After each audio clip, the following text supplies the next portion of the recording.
धरणात पाणी पोहोचले. लवकरच शहराला पाणी पुरवठा होणार.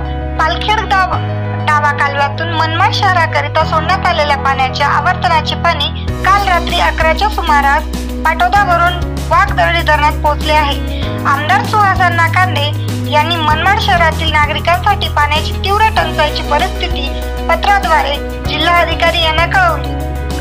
लवकरात लवकर पाणी मिळवण्याची मागणी केली होती. त्यानुसार पालखेड डाव्या कालव्यातून पाणी पाटोदा व पाटोदावरून काल रात्री वाघदरडी धरणात पोहोचले. आमदार सुहास कांदे यांनी सतत मनमाडकर यांच्या पाणी टंचाईतून दूर करण्यासाठी प्रशासनाकडून पाणी मिळवून घेतले आहे.